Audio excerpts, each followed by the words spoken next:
என்ன கான்செப்ட்னா ரிஸ்க்கெல்லாம் எனக்கு ரஸ்க்கு சாப்பிட்ற மாதிரி அப்படின்னு நம்ம ஆக்டர்ஸ்லாம் சொல்லியிருந்தாலும் சில ரொம்ப ரிஸ்கியான ஸ்டண்ட்லாம் அவங்க செய்ய மாட்டாங்க.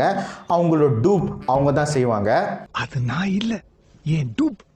அப்ப அவன் தான் ஒரிஜினல், நீங்க தான் டூப் செய்வாங்க. இந்த சீன்லாம் பார்த்தா நம்மளே கண்டுபிடிச்சிருவோம். டே இதை ஹீரோவே இல்லடா, அவங்க டூப்டா அப்படின்னு கண்டுபிடிச்சிருவோம். இந்த மாதிரி சின்ன சின்ன சீன் கூட அவங்க செய்ய மாட்டாங்க அப்படின்னு நம்மளுக்கே தோணும்.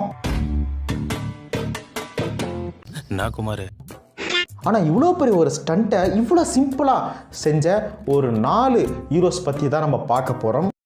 எப்படி நம்ம ரிஸ்கியான ஸ்டண்ட்லாம் அவங்களே துணிஞ்சு செய்கிறாங்களோ, யாரை நம்ம எம்ஜிஆர்லேருந்து விஜயகாந்த் அவர்கள் இருந்து, அப்புறம் ஆக்ஷன் கிங் அர்ஜுனில் இருந்து, அப்புறம் யார் ரிஸ்கியான ஸ்டண்ட்லாம் நம்ம செய்கிறாங்களோ அதேமாரி அமெரிக்காவில் யாருன்னா டாம் க்ரூஸ் அவர் தான் ரிஸ்கியான ஸ்டண்ட்லாம் செய்வாங்க. மிஷன் இம்பாசிபிள் படத்தில் நீங்களாம் பஸ்ஸில் தாண்டா ஃபுட்போர்ட் அடிச்சுவாங்க, நாங்கள்லாம் ஹேண்டில் கீழே லிங்க் இருக்குது, அது டச் பண்ணிங்கன்னா ஃபுல் வீடியோ வரும். அப்படி மறக்காமல் சேனல் சப்ஸ்கிரைப் பண்ணுங்கள்.